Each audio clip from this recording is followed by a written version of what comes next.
Então, se eu entendi direito, o corpo humano ou ele vai construir músculo ou ele vai se limpar das doenças e toxinas. Exatamente, é o que a gente tem falado no meio higienista já há 200 anos e cada vez mais eles têm mostrado isso na ciência. Né? Por exemplo, o Walter Longo tem uma pesquisa chamada Fasting Mimicking Diet Enhances Multiple System Regeneration. Induces Multiple System Regeneration. Uma dieta que imita jejum, ele bota as pessoas em uma restrição calórica baseada em alimentos vegetais, para ter esses fitonutrientes, para ligar essas vias de sinalização dos mecanismos de reparo. E leva a regeneração múltipla dos sistemas.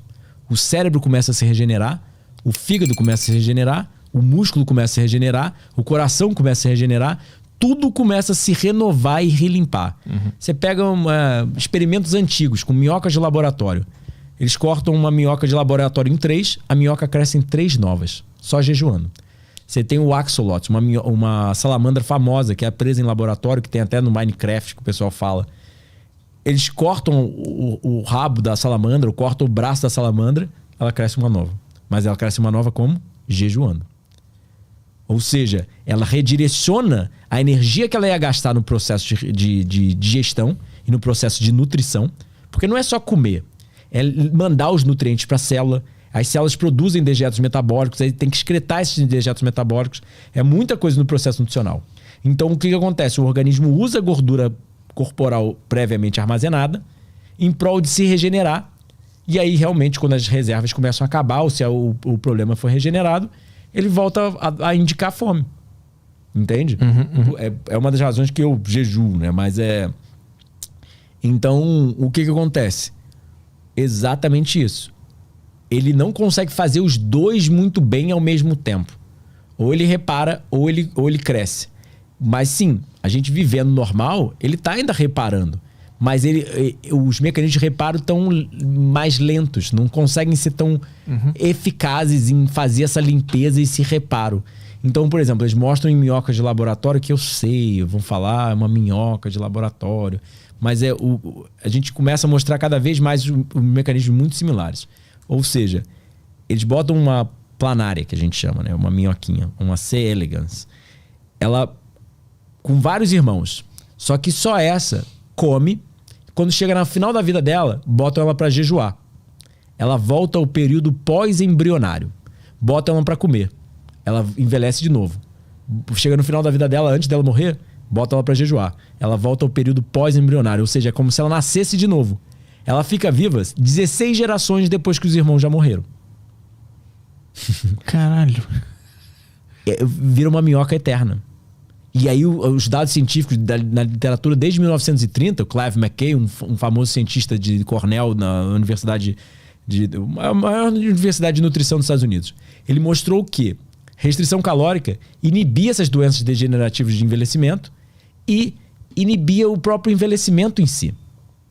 E qualquer uma dessas doenças, a gente vê, por exemplo, coronavírus, pessoas mais idosas são mais suscetíveis ao vírus. Por quê? O sistema imune já está mais comprometido. Por quê? O envelhecimento em si prejudica a proporção de células mieloide para linfóide. Prejudica vários fatores do sistema imune.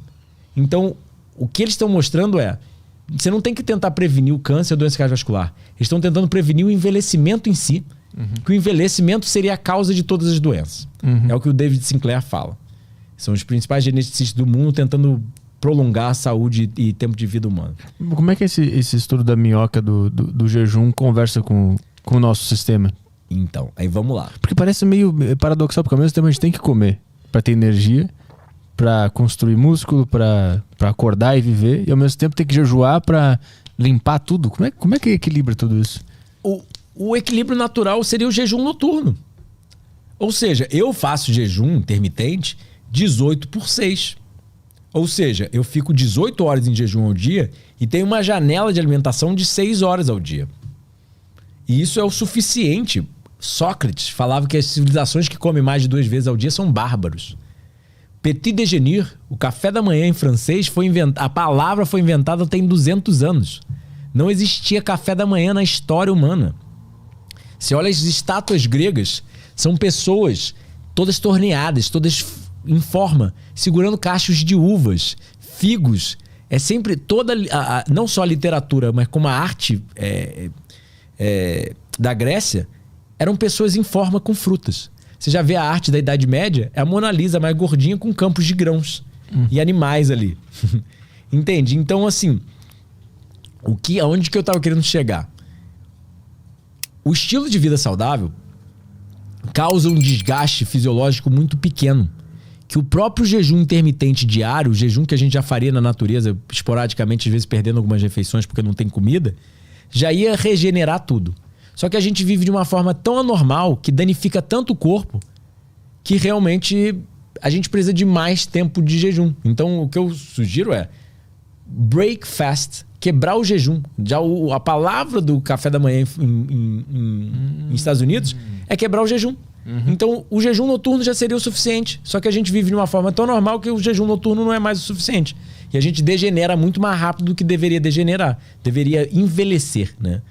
E aí, onde eu conectei a coisa da minhoquinha com nosso sistema? Nosso sistema é, por exemplo, o Longo. Esse Walter Longo mostrou fasting induces NGN3-driven regeneration pancreatic beta cells. Ele mostrou que jejuar, porque diabetes tipo 1 é visto como uma doença incurável. Só que ele começou a mostrar em ratos e até mostrou benefícios em seres humanos também, que o jejum, uma dieta que imita jejum, que nem é tão, na minha opinião, eficaz quanto um jejum de água, quanto nós higienistas propomos, liga um gene que é só ligado na infância, que estimula a produção, a construção das células do pâncreas que produzem insulina. Então o diabético tipo 1, ele teve uma doença autoimune que atacou as células do pâncreas. Que por incrível que pareça, uma das correlações da diabetes tipo 1 é o consumo de leite de vaca, né? Quanto mais cedo na vida, maior a incidência de diabetes tipo 1. E pouca amamentação também é correlacionada a maior diabetes tipo 1. Por um conceito chamado molecular mimicry, né? A proteína animal é muito similar à nossa própria proteína, o corpo não entende e acaba se atacando, né? Mas é bom. E aí o que acontece? Ele mostrou que talvez o jejum liga um gene que só é ligado na infância, quando você está na barriga da sua mãe, que para formar as células do pâncreas que produzem insulina. Que remédio faz isso? Que tipo de terapia faz isso? Nenhuma. Então, o que eles estão mostrando é que o jejum consegue... aí, tudo bem. Aí vão falar que é um case report.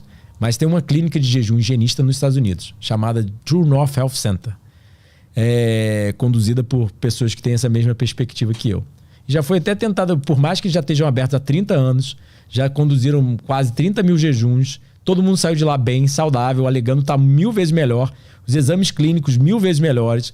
Eles publicam case report, por exemplo, publicaram no BMG, British Medical Journal, um dos maiores jornais médicos científicos do mundo, mostrando que a mulher que entrou lá com um câncer, um linfoma, um câncer do sistema linfático, saiu de lá sem câncer e depois, 3 anos depois, ainda está sem o câncer. Só em 21 dias de jejum e alimentação higienista. Ou seja, dieta com alimento das plantas naturais, né? Mas aí o que acontece? É um case report. É um caso publicado num jornal médico científico que não tem impacto. Para realmente começar a ter um embasamento, precisa de 1 bilhão de casos, um estudo muito mais complexo, que requer muito mais dinheiro. E quem que vai financiar isso? Indústria farmacêutica? Indústria alimentícia? Entende? Não tem interesse de dinheiro em jejum, em estilo de vida saudável, em vender brócolis. Entende? Ninguém fala que eu sou um morangólatra, eu sou um brocólatra. Não tem compulsão alimentar com brócolis, não tem compulsão alimentar com morango. Entende? Ninguém vai anunciar brócolis ou banana no noticiário das 8. E aí entra um grande problema do mundo naturalista. Porque todas essas coisas são vistas como naturais, alternativas. Alternativas? A natureza tem usado o jejum, é contemporânea à vida. Vem dos organismos mais simples, do início da vida na Terra, até os organismos mais complexos como nós. E continua tendo os mesmos mecanismos. São mecanismos muito similares. A autofagia, toda essa limpeza do jejum, óbvio, são organismos muito mais primitivos que nós, em termos de evolução, mas a ideia, os genes, tudo isso é muito similar.